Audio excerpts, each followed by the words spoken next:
noite. A graça e a paz do nosso Senhor Jesus Cristo. Amém? Amém. Como o pastor Ricardo já me apresentou, meu nome é Graciele, mas ninguém me conhece como tal. Me conhece como pastora Grazi. E assim eu gosto que me chamam. Tenho 2 filhos.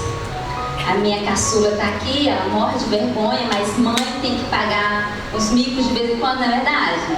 Levantei Tawane a mão, a pessoa te conhecer, Tawane. Aí eu, essa é a Tawane, viu, igreja? Fica de pé, Tawane, vira Fica pra de cá. pé, ó, o pastor está falando pra você ficar de pé. Vira lá pra igreja te conhecer, Tawane. Aí, ela é muito tímida, entendeu? Tem a Mila, fica de pé, Mila. A Mila é minha nora, olha que linda. Né? Pode se sentar, Mila. E eu tenho um filho, que é o Tairone, que não pôde estar aqui, que está trabalhando. Louvado seja o nome do Senhor. Já estou na Getsemane há uns 18 anos, na instituição Getsemane. E aprove o Senhor que nós estivéssemos aqui esse ano, congregando aqui com vocês. Então é maravilhoso. Como eu tenho crescido, como eu tenho aprendido. E as divergências que o pastor Ricardo falou é verdade, viu? Nós dois éramos aqueles alunos que sentavam nas primeiras carteiras. E assembleiana. E ele também veio da Assembleia, não foi, pastor? Não, eu vi a mais rigorosa. Mais rigorosa um pouquinho. Então a gente sempre... E é isso, a teologia, ela, para você buscar o conhecimento, você tem que mesmo se perguntar também, né? Então abra a palavra do Senhor, vamos falar desse tema tão maravilhoso que o Senhor preparou aqui essa noite.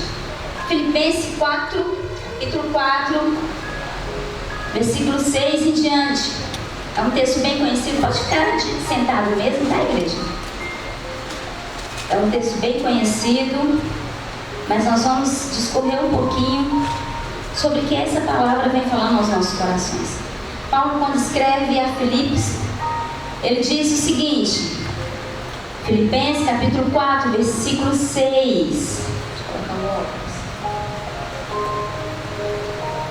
Não andeis ansioso de coisa alguma, em tudo, porém seja conhecido diante de Deus as vossas petições, pela oração e pela súplica, com ações de graça, e a paz de Deus, que excede todo o entendimento, guardará o vosso coração e a vossa mente em Cristo Jesus.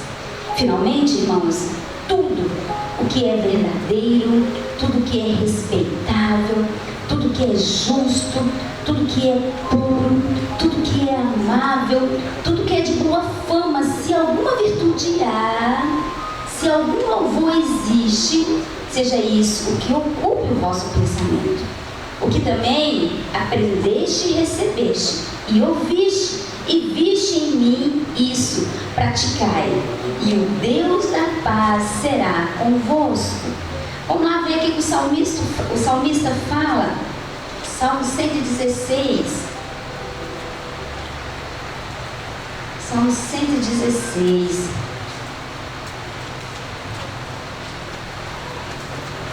A partir do 16:3. Amém? E diz assim a palavra do Senhor: laços de morte me cercaram, e a angústia do inferno se apoderaram de mim. Caí em tribulação e tristeza. Então, invoquei o nome do Senhor, e o Senhor livra-me a alma. Jesus, muito obrigada pela oportunidade, Senhor, de estar aqui para falar um pouquinho, Senhor, daquilo que o Senhor tem feito em minha vida.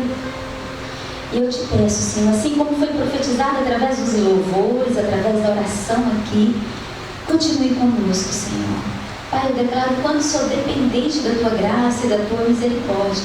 No nome de Jesus. Amém e amém. Depressão vezes ansiedade. Às vezes quando nós falamos, não, mas eu já ouvi isso em algum programa, já ouvi isso em alguma coisa, já vi falar sobre isso. Mas é tão engraçado que muitos ouvem falar, muitos até têm alguém em casa com algum sintoma, mas é engraçado como que é negligenciado os sintomas da depressão. Eu sofri por depressão 10 anos da minha vida. E aí eu vou falar com vocês um pouquinho o que desencadeia, qual que é esse gatilho que você possa até mesmo discernir aí e começar a pensar o que leva a esse vínculo de depressão. O titio Google, ele diz assim que a depressão é uma doença psiquiátrica e crônica e é recorrente de que produz uma alteração do humor, caracterizando por uma tristeza profunda, sem fim associado a sentimentos de dor, amargura, desencanto, baixa autoestima, culpa, assim com tributos e perda de sonos e falta de apetite. Assim define o Google quem é uma pessoa que tem depressão. Eu falo para você que depressão é o cárcere da alma. A Bíblia diz no Salmo 142, o salmista, Salmo 142,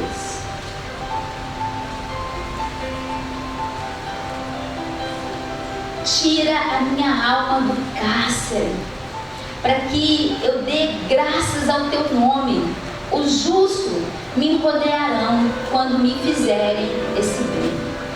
Depressão é uma alma aprisionada. É você estar vivo e ao mesmo tempo não estar. É você vegetar. Eu não sou de Belo Horizonte, eu sou de uma cidade chamada do interior, de Várzea da Palma. E com 5 anos de idade, hoje fala molestar. Mas antigamente, na infância, não usava esse termo tão sutil, né? Molestar. Pelo meu padrasto e pelo meu vizinho, eu e a minha irmã. Então eu cresci com 5 anos com essa fissura, com esse trauma. Eu acho tão engraçado quando eu pergunto aos meus filhos, eles lembram tanto da infância. A Tawane lembra do cheiro, a Tawane lembra de um colar que eu tinha. A Tawane tinha 5 anos, há 15 anos atrás, laranja, né, filha? Que ela ficava mexendo. E ela lembra do meu cheiro, ela lembra de algumas artes que ela fazia, ela lembra das brincadeiras, ela lembra com tanta riqueza de detalhe da infância dela. E eu falo, Senhor, eu não me lembro da minha infância. Porque às vezes o trauma é tão profundo que é mais fácil você colocar dentro de uma caixa e guardar, para que lembrar dói. Só que quando Deus quer curar, querido, e Ele quer, assim como aquele leproso falou, Senhor, se Tu quiseres me curar, o Senhor pode? E o Senhor falou, Jesus falou, sim, eu quero te curar. E foi isso que o Senhor fez comigo. Então eu cresci uma jovem aparentemente normal, 1,54 m, fiquei arrasada que o ano passado eu fui fazer o exame, eu descobri que eu diminui 1 centímetro. Ninguém merece, né? Agora eu tô com 1,53 m. Vou contar uma coisa pra vocês. A gente diminui, só a orelha que não para de crescer, tá, irmãos?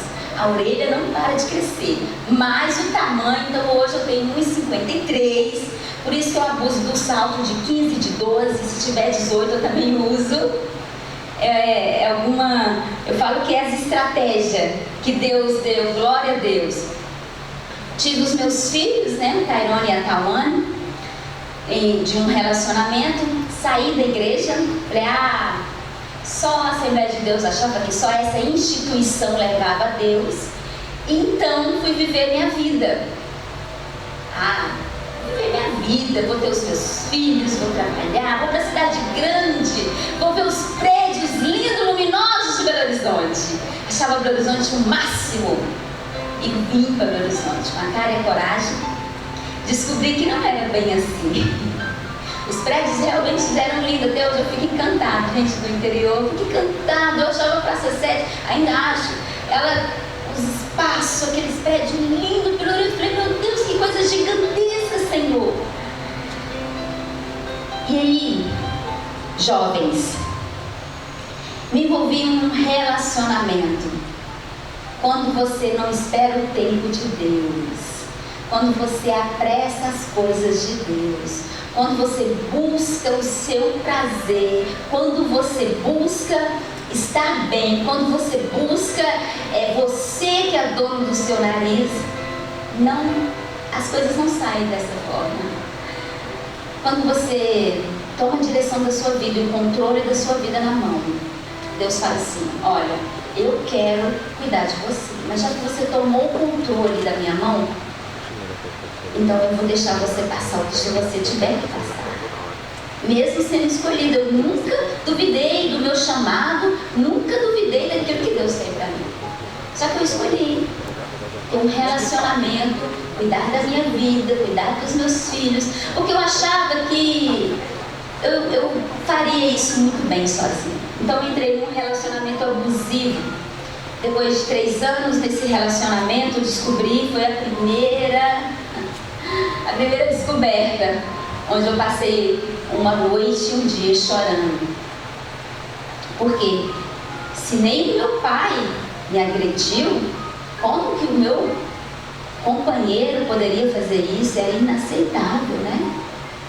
E aí era o início de um relacionamento de 13 anos de tortura psicológica, de tortura física, de tortura emocional, de um cárcere da alma que eu já não tinha sido. Eu era uma mulher não muito bem resolvida com a minha infância. Ainda entra num relacionamento que já começa um relacionamento abusivo. Então aquilo ali não ia dar certo. O que eu fiz? Senhor, eu preciso voltar para o Senhor. E um dia, num domingo, quando passou Jorge, em 2003, eu estava no domingo, 2003, sentada na arquibancada, a igreja ainda era virada para lá. O pastor Jorge falou assim: quem quer reconciliar com o Senhor? Eu não me lembro como eu cheguei lá, mas eu cheguei, chorei, reconciliei, e desde então nunca mais me desviei da presença do Senhor. Aleluia. Mas era o início. Eu falo que a depressão é como um parasita que suga a sua seiva, as suas energias, de uma tal forma que a grande maioria que acomete suicídio, muitos que têm depressão, chegam a um estágio que eu vou mostrar para vocês que é possível chegar assim. É possível ficar pior, sim. É possível sentir a dor da morte, sim, sendo estando viva. E aí eu reconciliei com o Senhor. Eu reconciliei com o Senhor porque eu falei assim: não, eu agora quero o Senhor e eu vou mudar de vida. Porque se o Senhor entrar nesse relacionamento, aí vai ficar legal. Só que quando você toma escolhas erradas, você toma a direção errada, Ele até te socorre, mas algumas coisas você precisa passar. Só que quando nós estamos passando por algo, como é difícil enxergar, né, que vai passar. Como é difícil enxergar aquele momento, e quando alguém fala para você: filha, vai passar, você quer matar a pessoa. Você fala assim: como vai passar se você não está vendo o que eu estou passando? Você não consegue sentir. Tem um dado bem interessante da revista Veja, do dia 28 de agosto de 2019. A depressão está considerada o mal do século. No Brasil, a doença atinge 5,8% da população, taxa que está acima da média global, que é 4,4%. Isso aqui só no Brasil. Segundo a Organização Mundial da Saúde, a OMS, 23% dos adolescentes de 13 a 17 anos, eles enxergam o transtorno como um momento de tristeza. Entre 25 a 34 anos, 63% das pessoas dizem que não contaria para ninguém, para suas famílias, que tem o transtorno ou que tem a depressão. No grupo dos jovens, olha esse dado, do 18 a 24 anos, 56% declaram que nem mencionara ou nem contaria para alguém de hipótese alguma. Isso é uma pesquisa da Veja, que está com depressão. O que leva à depressão? Ela pode ser gerada de várias formas. No meu caso, a depressão, quando você identifica a depressão, ótimo, porque você procura ajuda. E quando você é religioso demais, quando você é crente demais, quando você se acha muito íntimo de Deus demais, para achar que isso? E irmãos, quando você nem sabe que existe a doença da depressão. Era o meu caso, muito leiga, não sabia que eu estava com depressão. Eu passei durante 10 anos, eu falo que eu passei, porque o Senhor me curou, 10 anos, tendo a depressão, mas sem saber que era depressão. Eu acordava chorando, eu dormia chorando, eu ia trabalhar chorando, eu ficava sozinha, não gostava de amizade, gostava só da minha casa, os meus filhos tinham que ficar comigo, o meu companheiro, possivelmente na frente. Eu falei: Deus, o Senhor é um Deus que muda e transforma, e eu acredito nesse Deus que muda e que transforma a vida. Eu acredito no Deus que transforma um homem cachaceiro, um homem que mexe com droga em uma nova criatura. Claro, eu acredito, lógico, eu vi testemunhos de pessoas maravilhosas que eu conheço e que eu ajudei e que eu vi que hoje estão no caminho. Eu acredito sim. Então eu falei: Deus, eu estou disposta a pagar um preço. Foi a pior oração que eu fiz na minha vida. Existe oração retardada, viu, jovem? Pelo amor de Deus. Não procura chifre na cabeça de cavalo. Vocês não vão entender, depois vocês procuram lá no YouTube o que significa esse termo que é antigo, procurar chifre na cabeça de cavalo. É isso. Não faz oração retardada, não. Por favor. E eu fiz para Deus: Senhor, estou disposta a pagar o preço. Misericórdia. Então Deus falou assim: filha, você já sofreu tanto. Mas aí eu falei com Deus, eu queria tanto, e Deus falou: acabou de dó. Não é ele, não é ele, não é ele. Eu falei: Senhor, ele tem os olhos verdes. Oh, meu Deus. Ele tem 1,75 m, Senhor. Olha o nariz desse homem, Jesus. É ele, sim, Jesus. Então eu falei com Deus que eu estava disposta a pagar o preço. E aí começou as agressões ficarem mais fortes. Cada ano, a cada mês. Senhor, muda, transforma. Ia para a igreja igual uma boneca. Por quê? Eu entendia que se chorar na frente dos irmãos, principalmente você tem um título. Olha, você não pode chorar, porque você tem um título. Você sempre tem que ser forte. Você não aprendeu com a sua mãe que você tem que engolir o choro? Que você não pode transparecer que você está com algum problema em casa? Porque problema você resolve em casa. Eu chegava na igreja de salto, sentava, estava lá só a carcaça, porque a alma estava dilacerada. Chegava em casa, eram as mesmas coisas, sem vontade, não tinha prazer na vida. Quanto mais as agressões intensificavam, quanto mais as agressões, a minha alma ficava mais dilacerada. O que pode causar depressão? Ela pode ser gerada pelo conflito mal resolvido. No meu caso, eu acredito que da minha adolescência eu já tinha o transtorno da depressão. Porque muitas coisas da minha vida eram mal resolvidas como criança, como adolescente. Não entendia muito. E aí eu adotei uma postura que alguns que têm depressão adoram. É melhor você ficar calado, porque você sofre sozinho e parece que a dor diminui. Quando você grita, a dor parece que aumenta, espalha e as pessoas vão rir de você. Então tudo que você passar, você fica sempre calada.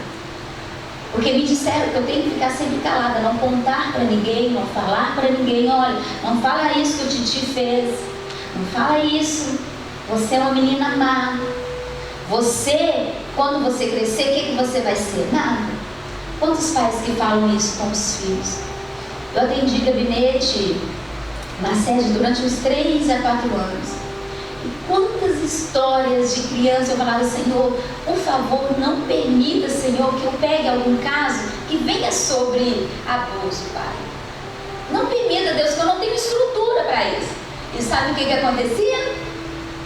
Deus enviava. E eu ali querendo matar a pessoa, com ódio, com raiva. E não sabendo eu que o que Deus queria era me curar. Quantas ações que eu via em determinadas pessoas, eu falava, meu Deus do céu, eu já fiz assim. Eu já fui assim.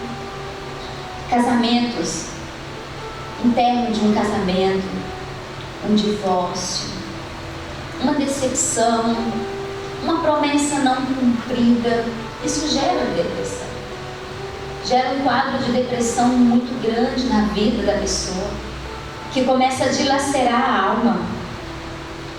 Eu falo que muitos sofrem esse mal avassalador, mas muitos não têm coragem de pedir ajuda, ou mesmo de reconhecer que está com um problema. Eu não achava que eu estava com um problema. Hoje eu sei o quanto que eu era depressiva.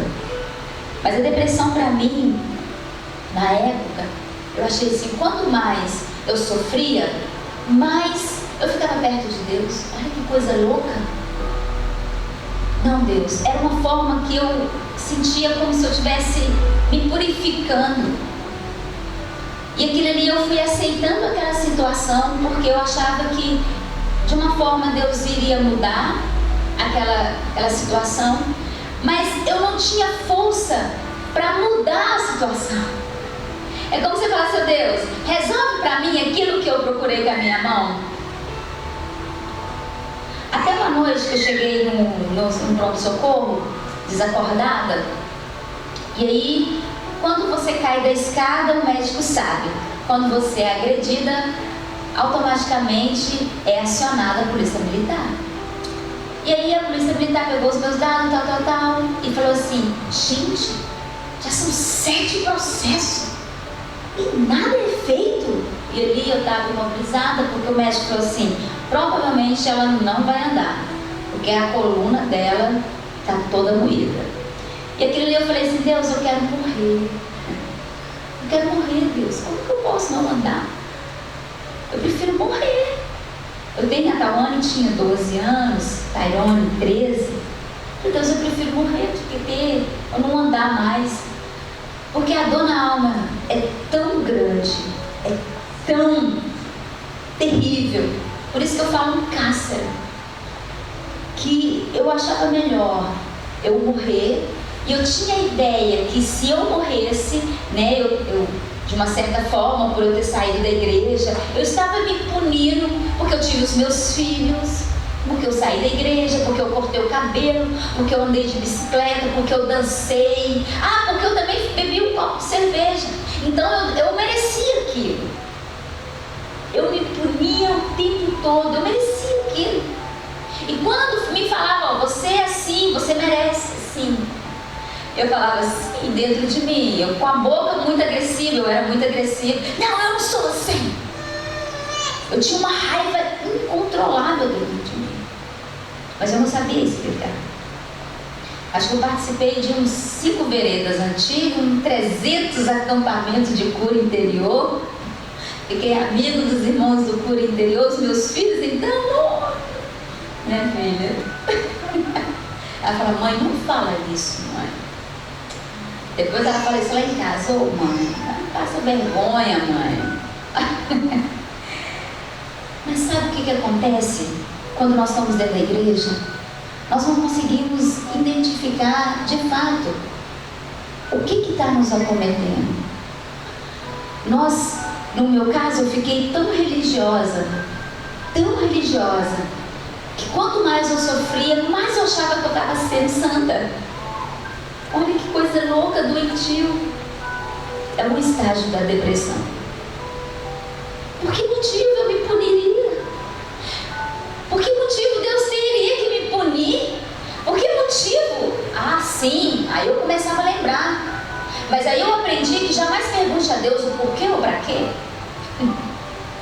Eu preciso perguntar a Deus. Você é quem vai perguntar a Deus o porquê ou para quê? Você não tem moral para perguntar a Deus. E um dia, em um acampamento, que foram vários, Deus falou assim, filho, eu quero te pegar no colo. Eu falei, que é isso? Eu não tenho uma experiência muito boa, quem me pegou no colo não foi legal. Eu tinha traumas daquele negócio de pegar no colo, porque eu era criança. Então eu vi a figura de Deus como Deus, fogo consumidor, porque a gente sabia esse texto de cor. Fogo consumidor, esse era o Deus que eu conhecia. É um Deus que, se eu pecasse, acabou. Eu não tinha como. A graça, ninguém tinha me falado da graça. Jesus sabia. Eu aprendi na escola dominical. Eu sabia quem era Jesus, sabia que era o Espírito Santo, mas ninguém tinha me apresentado a graça. Eu sabia quem era Deus, mas eu não sabia quem era o Pai. Porque o Pai que eu sabia, que eu conhecia, era um Pai que abusou de mim.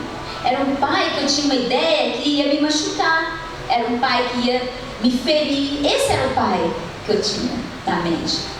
Depois eu tinha a figura de um homem que também me feriu, que também me machucou, que também me dilacerou e falou caladinho. Então como falar então Deus? Deus homem? Deus homem? Não. Deus, eu estou muito bem aqui resolvido, o Senhor aí, assentado no trono, e eu aqui, deixa eu ficar aqui. E aí nesse acampamento Deus falou assim, eu vou te pegar no colo. Eu falei, não vai. Vou, filha. E eu discutindo com Deus no colo. Eu me lembro como se fosse hoje, foi a pastora e juíza Tânia Teresa em um dos acampamentos. Eu não esqueço desse acampamento nunca, quanto ele ficou marcado na minha vida. E aí o esposo dela estava assim na frente e ela falou assim, eu gostaria que você saísse do seu banco e viesse aqui abraçar o seu pai, porque hoje o seu pai vai te pegar no colo. E eu no banco de cabeça baixa, porque nós fazemos assim com Deus. Questionamos Deus e falamos, que é isso, Deus? O Senhor não é capaz de me curar essa ferida, o Senhor não é capaz de... Não. De repente eu fui envolvida com um amor, algo tão... Eu não sei descrever a força tão maravilhosa que me fez sair do banco e até aquele homem. Eu abracei aquele homem e eu me vi como uma criança de 5 anos, como se eu tivesse voltado no tempo. E ele me abraçou, e eu falava, pai, e ele falava, filha, eu não vou te abandonar. Eu falei, pai, mas por que o Senhor me abandonou, pai? Por que você largou minha mãe? Coisas que eu não lembrava. E esse acampamento assim foi um divisor de água na minha vida. Foi onde eu comecei a entender que existe um Deus que é pai. Existe um Deus que era só eu clamar por Ele, que Ele me ouviria. Porque até no entanto, eu estava sofrendo aquele período todo, mas eu não acreditava no Deus que eu servia, que eu adorava. Eu acreditava que Ele era muito grande, que era impossível tocar nele. Era impossível. Eu ia para a igreja, orava, jejuava. Pensa na pessoa que jejuava, pensa na pessoa que gosta de monte, pensa na pessoa que gosta de vigília. Mas Ele era inacessível, Ele não tinha como eu pegar nele. Não tinha como, Ele era só um Deus. E a maioria das pessoas que sofrem depressão tem esse relacionamento com Deus. Acha que tudo é impossível. Tanto a depressão como a ansiedade. Porque a ansiedade, eu vou falar um pouquinho na frente, nada mais nada é do que você não confiar no Deus que você serve. Ansiedade é você ter preocupações exacerbadas. Ansiedade é você falar assim, nossa meu Deus, eu preciso pagar essa conta e não dormir. É você pecar. Ansiedade, eu falo toda a veemência, é você pecar porque você não confia no Deus que você serve. E acaba que você não confia. Se você não confia, você peca. Eu escrevi algumas coisas pelo o que traz a depressão. Pelo um conflito mal resolvido, ou pelo um problema no cérebro, ou um neurotransmissor que não está funcionando muito bem, né? Isso pode causar um transtorno. Algo que fizeram com você gerou um sentimento, uma perda.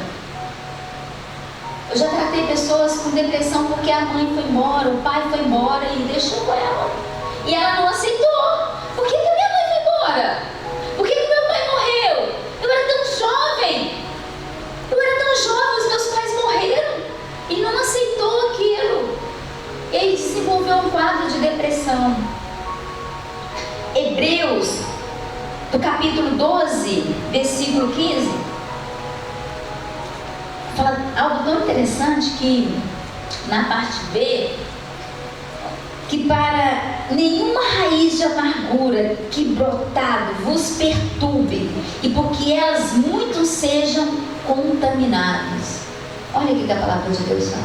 Que nenhuma raiz de amargura. Se sua alma foi dilacerada, se você sofreu de alguma forma, você cresceu num lado e fala, você não vai ser ninguém, você não vai ser nada. Olha, que menino chato, nossa, menino encapetado, ou menino gordo, olha, só sabe comer, ou menino magro demais. E cresceu. Essa criança virou um adolescente, virou um jovem, e hoje tem algum transtorno que nem ele mesmo sabe. É algo que ele às vezes se sente tão sozinho. Às vezes eles falam, não quero ir na igreja, nossa, eu não quero ouvir, eu quero ficar quietinho. Ou desenvolve um quadro de chorar por qualquer coisa. Chora porque o vento passou, chora, porque você é sensível. Não é porque você é sensível, porque você desenvolveu um quadro. Hebreus fala muito bem sobre isso na parte B. Não acumule a raiz de amargura, para que depois não sejam contaminados, porque as raízes de amargura contaminam. E é tão triste que, infelizmente, dentro da igreja, porque eu passei por isso, eu não me aceitava, eu não sabia que eu tinha depressão. E alguns jornais publicaram, você sabe, internet, quantos líderes, quantos cristãos, a maioria publica por líderes, pastores renomados, cometeram suicídio. Aí vão falar, não, porque estava com depressão. Sabe por quê? Porque é tão difícil assumir isso. É tão difícil eu chegar diante de um líder ou diante de alguém e falar assim, moça, me ajuda, porque eu levanto da cama e eu começo a chorar. Olha, eu fiz tantas graduações, hoje, e só que eu sinto muita tristeza, eu não consigo. Olha, é difícil, principalmente as pessoas que são renomadas, que têm um título. E na época que eu sofria por esse transtorno, muito vagamente eu ouvi falar que depressão, quem tinha depressão tinha um demônio. Não sei se vocês já ouviram falar sobre isso. Que pessoas com depressão eram endemoniadas, era um espírito que chegava perto dela e ficava lá nela, e não saía de forma alguma. Então eu falava, Deus, mas eu estou endemoniada, não é possível. Eu estou achando que eu estou mais perto de ti, e eu estou endemoniada. Infelizmente, um machismo errôneo. Outros falavam que estavam em pecado. Pastor, a pessoa quando peca, ela pode desenvolver um quadro depressivo? Sim. Principalmente pecado que não é confessado. A Bíblia fala, e conta a história do salmista de Davi, enquanto ele escondeu, enquanto ele não falou, os ossos dele definharam. Quando ele falou e ele confessou o Senhor. Então, quando o pecado ele está escondido, quando o pecado não é confessado, pode sim desenvolver um quadro de depressão. É possível uma pessoa cheia do Espírito Santo ser ou ter uma doença, no qual nós estamos falando do século 21, pleno século 21, como depressão? Como pode uma pessoa cheia do Espírito Santo desencadear um quadro tão triste? Só que a Bíblia também me fala sobre o profeta Elias. A Bíblia fala que Elias, depois que ele destruiu os postes ídolos, depois que ele detonou ali com os profetas de Baal, Elias chegou no canto e falou assim: oh Deus, vou falar uma coisa para o senhor, me leva. Quando eu li essa passagem, eu me vi nessa situação. Quantas vezes eu pedi a Deus para eu morrer, mas eu sentia, eu não vou tirar minha vida porque eu vou para o inferno. Eu lembrava de Judas. Judas tirou a vida e foi para o inferno, né, Deus? Eu falava assim, então eu não vou tirar minha vida, Deus. Eu não vou tirar minha vida, mas eu quero morrer. Eu quero que o Senhor me leve. Então, quando eu lia a passagem de Elias, eu me identificava, porque Elias falava, eu estou sozinha. Olha para o Senhor ver. Vem Jezabel mandar me matar, eu me sinto sozinha. E Deus vira para Elias e fala assim, Elias, ainda existe 70 que não se dobraram. Existe mais gente, existe mais profeta. Ô Grazi, deixa eu falar uma coisa para você. Você está achando o quê? Você quer morrer? Seus filhos. Eu deleguei serviço para você e você ainda não terminou. É tão engraçado quando você lê a Bíblia e você começa a identificar os seus pontos, você começa a ver o que você é através da Bíblia. Sabe o que levou Elias à depressão? E eu vejo que um dos casos também que foi comigo é quando você para de sonhar. É quando você não tem perspectiva nenhuma do amanhã. Nós estamos em plena pandemia. Eu louvo a Deus por essa igreja não fechou nem um dia. Tem igreja que nem sequer mais abriu, nem vai abrir. Os comércios, a maioria de comércios, pessoas falidas, pessoas que não têm emprego. Se você conversar com a grande maioria, sempre vai falar um lado negativo dessa pandemia. Nossa, mas eu perdi. Ah, mas aconteceu isso comigo. Ah, fulano está desempregado. Agora era 600 a Bolsa Família. Não sei se é Bolsa Família, aquele auxílio, né? Agora é 300, né? Abaixou. Ninguém vai conseguir sobreviver. Sempre vai ter um pessimismo. E sempre as pessoas ansiosas, as pessoas falando. Aí, eu falo lá na clínica, eu tenho uma clínica de estética. Lá na clínica, o que eu trabalhei na pandemia. Eu só fiquei em um período que pediu para fechar, depois eu abri com todas as normas. E o que eu recebi, um quadro de pessoas que engordaram, ociosas, ansiosas, porque agora é a pandemia, o que eu vou fazer? O que eu vou fazer? Procurando tratamentos estéticos. E eu via muitas vezes, eu falo de todos os meus pacientes, todos eles, quando entram na clínica, primeiro eu um joelho e falo, Senhor, cada um que entrar por essa porta é por um propósito. Além de ser curado, eu quero, além dos resultados físicos, que isso sei, Pai, o Senhor me capacitou. Mas eu quero, Senhor, que o Senhor toque na alma. Quero que o Senhor toque, Senhor, na mente dessa pessoa. Eu atendo um paciente que fala comigo, eu quero sair transformada. Eu não estou satisfeita, mexe no bolso, estica aqui, puxa aqui, arranca a barriga, põe a bunda, tira a bunda, nunca está satisfeita. Eu falo, Senhor, a pessoa nunca está satisfeita, a pessoa quer buscar algo que... Aí eu vejo o quadro depressivo, eu vejo a ausência de Deus. Aí eu vejo o quanto que a pessoa não é fútil, não, às vezes pensando, mas a pessoa é fútil. Não é fútil. É algo que nem ela mesma descobriu. Nem ela mesma viu isso. Quando não produzimos, outra coisa, quando nós não produzimos, nós causamos o quadro de depressão. Pastora, é verdade? É. Quando você fica muito ocioso, parado, pensando demais. Por isso que eu li Filipenses 4:6. Porque tudo começa na mente. Se você começar a pensar, eu não vou ganhar dinheiro, eu não vou sair dessa situação, meu Deus, eu perdi o emprego. Eu achei incrível de um jovem, parece que em Santa Catarina, os pais ficaram desempregados na pandemia. Ele, 18 anos, ele abriu um negócio de fast food para levou para os vizinhos. Ele colocou numa caixa de pizza, fez camarão, fez um molho que o pai ensinou, colocou batata frita e começou a vender para os vizinhos e para a família. Hoje já tem quase 6 meses de pandemia, o menino ficou milionário. Milionário. Tudo vai depender da forma como você vê o seu problema. E uma das coisas, quando Deus me curou nesse acampamento, que nem eu sabia que ia ser um divisor de água, que eu falei assim, eu preciso entender quem é o Deus que eu sirvo. Vou falar para vocês sobre ansiedade.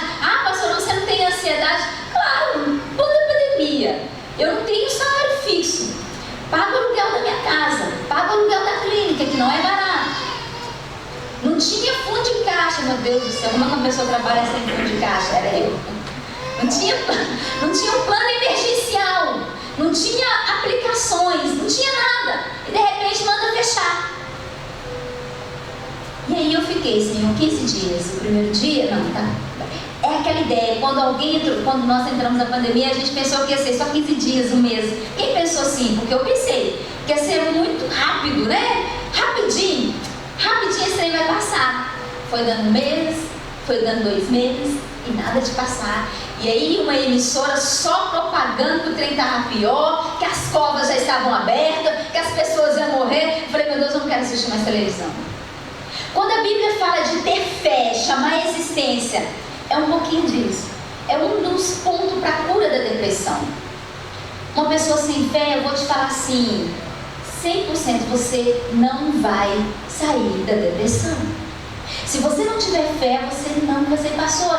É necessário tomar remédio? Sim, querido, dependendo do grau da sua depressão, por que não? Deus instituiu médicos e autoridades para que nós possamos procurar sim. Eu não sou contra. Eu não tomei, porque primeiro eu não sabia que eu estava com a doença. Eu chorava, eu entrava aí e ficava pensando, eu pulo agora da ponte ou eu pulo depois? Ah não, eu vou agora ou eu vou depois? A Cristiane Machado é mais rápido, mas se o carro ainda me atropelar e eu não morrer? Eu ficava pensando, e se eu perder só a mão? E se eu perder o braço só? E se eu perder... Ah não, tem que ser, é melhor pular na frente do ônibus, porque o ônibus passa direto.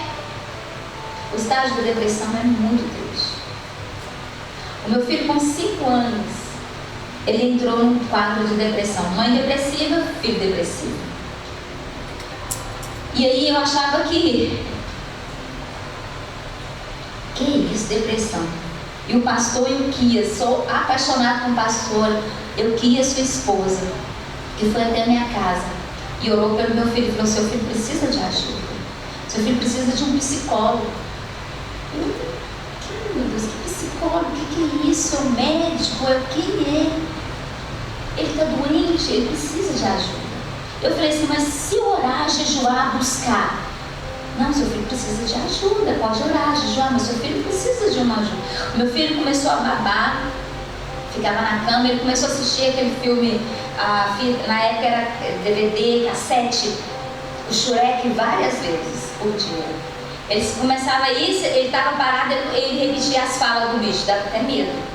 Falava, o burro. E aí ele falava a voz do burro, e falava a voz do Shrek. Os ogros são como cebolas. De uma hora para outra ele falava assim, eu falava, meu Deus, esse... Aí o que eu achava que era o quê? Vocês são diabólicos. Sai em nome de Jesus! Traumatizando mais o menino. Ignorância. Até que eu levei ele e a Tawana, eles fizeram um bom tempo como psicólogo. E aí um dia eu falei assim, o Tairão começou a tomar remédios muito fortes, que o psiquiatra passou para ele. Eu falei, meu Deus, que isso, Deus? Eu não aceito isso na vida do meu filho, se nem eu tomei remédio. Não, eu não aceito isso, meu filho. Meu filho tem 7 anos, 2 anos nessa luta, tomando remédio. E orei por ele. No dia de vigília, do pastor Jânio. Os meninos eram pequenininhos, eu levava um colchão, colocava na vigília lá. E ficávamos de meia-noite até 6 horas da manhã, orando, os meninos dormindo, orando. Aí uma madrugada eu cheguei perto do meu filho e falei assim, nunca mais vou tomar remédio.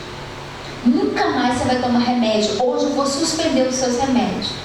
E o Tairão parou de tomar remédio. Nunca mais ele deu. Mas nenhum sintoma. Tem coisas, querido, que temos que entender. Tem coisas que temos que estudar. Não podemos ser leigo na nossa casa. É identificar, Senhor, aonde que está o erro? Por que minha filha chora tanto? Por que minha filha é tão agressiva? Por que é tão agressivo comigo? Por que meu filho responde tanto? Tem uma causa. Com certeza tem uma causa. Investiga. Eu sempre trabalhei muito. Eu trabalhei praticamente em todos os shoppings de Belo Horizonte. Fui gerente do shopping, fui vendedora. Então eu nunca tinha tempo para os meus filhos. Eu sempre deixava eles com a babá, sempre deixava eles com pessoas responsáveis para cuidar, mas eu não tinha tempo.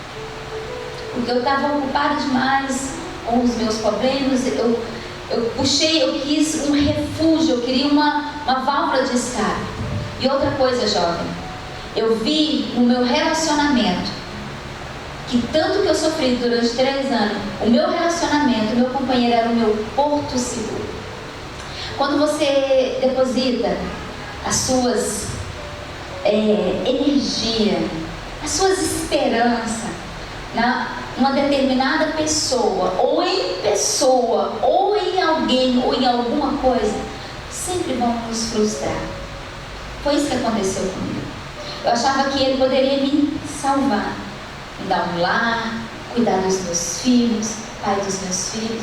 Jamais pensaria em viver sozinho. Para que viver sozinho? Não é bom? E de fato não é bom como viva só. Mas não era aquilo que Deus tinha escolhido para mim. O medo de ficar só me aterrorizava. Hoje eu vivo só e muito bem resolvida, eu e Deus. Mas o medo de ficar só me levou a esse relacionamento abusivo, a esse aceitar situações que já tá avançando as horas, mas assim, a minha história é muito longa. A ser algemada, a dormir com comida em cima da cama, tantas torturas. Eu me lembro, o Tairone tinha 7 anos, tinha acabado de sair da depressão. E o Tairone que me lembrou isso, tem o que, uns 8 meses atrás, porque eu deletei algumas coisas na minha mente. E o Tairone, o meu companheiro, com a arma, eu cheguei a casar com ele, né? Porque eu falei, não, Deus, eu quero fazer tudo certinho. Meu marido, né? Eu tenho que tomar Santa Ceia, então eu quero, Senhor. E eu fiz aquela oração, né? Que eu estava disposta, e que Deus, casei. E aí ficou pior. E aí eu com ele apontando a arma para minha cabeça, o Tairone me lembrou isso em poucos meses. E o Tairone pequenininho, e eu falei assim, nossa, eu vou morrer. E o Tairone virou e falou assim, mãe, olha quem é esse homem aqui do lado. Era um homem branco. E na hora que ele disparou aquela arma, ia ser a queima-roupa, e mascou a arma. E ele muito nervoso, você não presta nem para morrer. E quando ele atirar, a bala sai para o outro lado. E eu lembro do meu filho, ele falou, mãe, você lembra dessa cena? E eu tinha deletado porque tem tantos anos. E aí hoje eu consigo lembrar sem dor. Pensa aquele momento, você tá, não sei quem já foi sequestrado, sabe que tem um trauma, quem já ficou na frente de arma, né, foi assaltado. É um trauma assim, que só Jesus. O salmista fala em Salmo 55:4, fala sobre a solidão. Não fique sozinho. Um dos sintomas da depressão é se isolar, é não ter amigos, é não ter companheiro, é não confiar em ninguém. É porque se fulano fez isso comigo, o próximo vai fazer também. É porque se fulano fez isso comigo, se fulano me traiu, o próximo vai me trair também. Esse trauma, não fique sozinho, procure ajuda. E para fechar, eu quero falar um pouquinho sobre a ansiedade. A ansiedade, que é o mal do século, acompanha o ser humano há milênio, como nós lemos em Filipenses. E a Bíblia, como é um manual para nós cristãos, ele nos mostra a verdade e nos dá a solução. Olha o que Paulo fala, a carta aos Filipos. Filipenses 4:6 que nós lemos: não andeis ansioso de coisa alguma, em tudo, porém, seja conhecido diante de Deus as vossas petições, pela oração e pela súplica com ações de graça. Pastor, o que é isso? Paulo já está falando, olha quanto tempo que a Bíblia foi escrita. Pensa, se remete lá no século que foi escrita essa carta. Ele já estava falando de algo que nós somos acometidos hoje. Se não temos dinheiro para pagar a conta, ficamos ansiosos. Eu, durante os 15 dias, comecei com a palhaçada de não dormir. Aí no outro dia eu fico muito mal-humorada. Eu sou aquela pessoa que dorme 9 horas e acorda 5, 4, no máximo 5 horas. 4h40, 5 horas, eu estou acordada e muito bem disposta. Coloco um tênis, uma roupa e vou fazer o quê? Academia, gente. Eu amo. Ah, pastora, você é viciada na academia? Sou. Mas isso não é pecado não, pastor? Olha, eu não vejo não. Até porque estudos falam que quando você pratica atividade física, libera um hormônio chamado endorfina, que é o hormônio da sensação do bem-estar. Então foi uma das coisas que me ajudou a sair da depressão. Primeiro, a fé que eu tenho em Deus. E a segunda foi treinar, e treinar pesado. Não para ficar fisiculturista, nada contra, eu trato fisiculturista na minha clínica. Mas a sensação do bem-estar, da atividade física, eu te falo assim, se hoje você sente, nossa, eu estou sentindo uma ansiedade, uma tristeza, vai caminhar, põe seu tênis, vai caminhar, vai fazer uma atividade física. Eu falo assim para as mulheres, onde que eu vou, quando eu dou palestra, eu falo, gente, sai desse marasmo, cuide do templo que Deus te deu. Se você não cuidar do templo, como nós vamos prestar conta de palavra, quanto mais as outras coisas? A Bíblia fala que nós vamos ter que prestar conta a Deus. E aí, uma das coisas que me ajudou, ansiedade. Você conhece alguém ansioso? Eu acredito que sim. Você é ansioso? Eu já me vi no espelho por diversas vezes. Eu olhei e falei, Senhor. E aí o Espírito Santo falou ao meu coração, você não está dormindo? E eu fiquei 2 noites sem dormir. Acordei extremamente estressada. Eu falei, não, mãe, eu não dormi, eu vou tomar remédio para dormir. Mas eu falei, não, minha filha, eu sou contra remédio, tá? Eu não gosto, sempre eu vou optar. Eu tomo, por exemplo, meu café da manhã são 6 ovos com 8 temperos diferentes. Tempero para ansiedade, tempero para o coração, açafrão, pimenta caiena, entre outros. Eu prefiro mais os remedinhos naturais. E aí o Espírito Santo falou no meu coração assim, você está pecando contra mim. Cadê o rapaz do louvor? Sobe lá pra gente, por favor. Você está pecando contra mim. E eu falei assim, mas eu não estou pecando, eu não vivo uma vida de pecado. Eu não vivo uma vida no erro. Tudo bem que às vezes a gente fala alguma coisa que não devia, né? A gente fica com raiva de alguém que não deveria. A gente quer matar alguém, porque eu sou ser humano. Mas eu não vivo uma vida de pecado. E o Espírito Santo falou no meu coração, você não está confiando em mim, por isso que você não dorme. Nossa, eu comecei a chorar desesperadamente e falei, Senhor, é verdade. Isso tinha o que? 20 dias de pandemia. Ele falou assim, filha, até aqui eu cuidei de você, eu te livrei da morte. E ele foi me trazendo a memória. Ele foi me trazendo as memórias. Quantas vezes que, quanto mais eu sofria, eu orava, Senhor, me cura, me cura, me cura. Me cura, Jesus, me cura, eu preciso ser curada, Jesus. Eu preciso tirar essa dor, Deus, é uma dor tão grande. É uma dor que, quem tem depressão sabe, é uma dor insuportável. É uma dor que fica deslacerada a sua alma. Você não tem vontade de sorrir. Você sorri, eu vi a capa da Veja, dessa que fala sobre depressão, é um jovem. Ele está sorrindo, mas ele está com depressão. Eu era essa pessoa, eu sorria para todo mundo, eu cuidava das pessoas, mas ninguém cuidava de mim. E eu não deixava ninguém cuidar. E ele falou assim, filha, vai dormir. Eu falei assim, mas vou dormir. Deus, eu quero dormir. Então, quando a ansiedade bate na minha porta, sabe o que eu falo? Não vou pensar. Deus, tudo que é puro, tudo que é amável, tudo que vem de ti, Senhor, e tudo que vem de ti, sim, aí eu vou pensar. Se eu não pagar a conta, Deus, o Senhor vai prover. E desde então, eu honrei com todos os meus compromissos. Em março eu fiquei sem meu carro. Eu falei, nossa, agora como é que eu vou fazer? Pandemia, sem carro. Entrei a pandemia mega endividada. Tem até que vir aqui contando para os empresários. E como que na pandemia, uma dívida de 48 mil, hoje eu não devo um centavo. Aleluia. Confiar em Deus.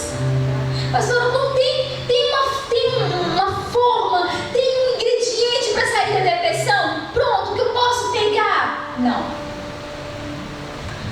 A fé é a existência daquilo que não se vê. É individual. É você e Deus. É você e Deus. Fique de pé, igreja.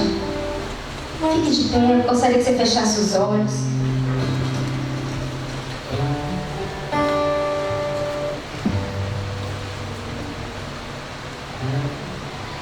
Sabe que às vezes na nossa vida as pessoas nos decepcionam tanto, as pessoas nos ferem, as pessoas nos julgam, as pessoas apontam para nós, as pessoas riem, as pessoas te subestimam, as pessoas te ferem, são sarcásticas, as pessoas são cruel. Você fala, como que eu pude passar por isso? Olha, eu não sei qual é a fissura da sua alma que está aberta, mas eu posso te dizer, diante do Senhor, que quando eu entrei aqui, o Espírito Santo bailava aqui nessa igreja, eu falei, Senhor, eu não posso orar porque eu vou tirar minha maquiagem, mas eu fui tomada pelo Espírito Santo e chorei durante os louvores aqui. Esse Deus que curou a minha alma, eu consigo falar para você, onde não deram nada para mim, onde eu não tinha perspectiva nenhuma de vida, onde eu sofri as piores torturas que uma mulher poderia sofrer, física, moral e emocional, e falar para você, hoje eu sou uma mulher feliz, porque o Espírito Santo entrou nessa alma dilacerada e falou assim, filha, hoje você entendeu. Então, essa noite eu quero orar por você, filho. Ei, filha, filha, o papai quer te abraçar aqui essa noite. Sabe aquilo que disseram pra você, que você... quem é você? Você é só uma menininha. Você é só uma menininha, você não é ninguém. Sabe o que levantou calúnia contra você e te feriu? Sabe aquela decepção amorosa que ficou marcada? Sabe? Essa noite o Espírito Santo vai curar você, porque Ele está aqui e Ele só está esperando você falar assim, entra então, Pai, aqui como nós cantamos essa noite. Entra, cura minha alma, porque eu quero ser diferente. Eu não quero acordar mais chorando, eu não quero acordar mais sem perspectiva nenhuma. Eu quero sonhar porque o Senhor tem planos para mim. Eu quero ir muito além, Senhor. Eu quero ganhar alma, eu quero poder casar, eu quero poder ter filho, eu quero poder, Senhor, realizar os sonhos que o Senhor tem para mim. Deus, eu quero sonhar tudo aquilo que o Senhor tem para mim. Abre os seus lábios, querido, fala com o papai, fala, porque o Espírito Santo é Ele que intercede por mim e por você. Ele intercede por mim e por você com gemidos inexprimíveis. Ele, Senhor, olha aqui os teus filhos. Pai, sonda-nos, Senhor, sonda o nosso coração.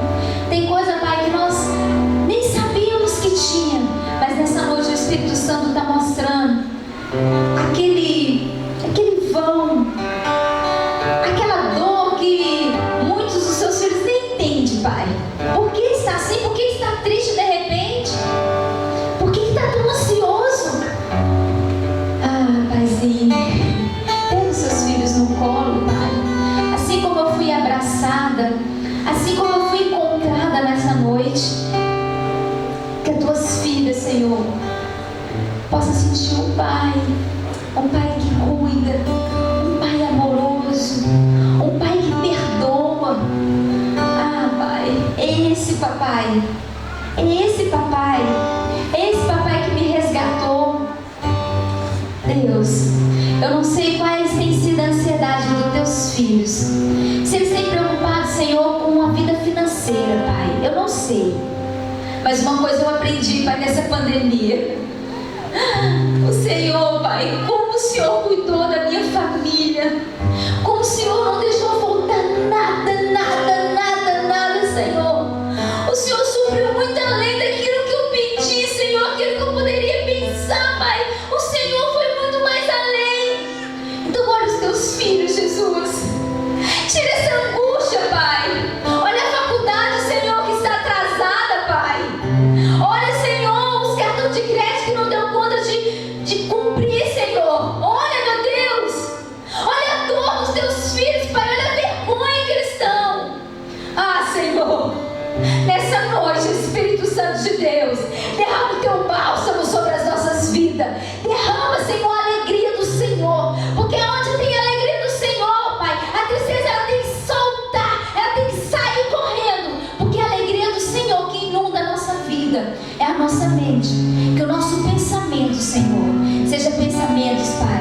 te buscar e te louvar.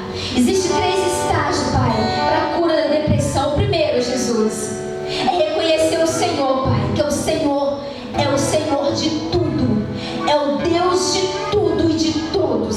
Segundo, que a tua graça, o teu sangue, Jesus, lava e purifica-nos de todo o pecado, de toda imundícia. Terceiro, Pai, é render graças a Ti. Depois que nós entendemos isso, Pai, estamos aqui essa noite, te rendendo graça, no nome poderoso de Jesus. Amém e amém. Aplausos.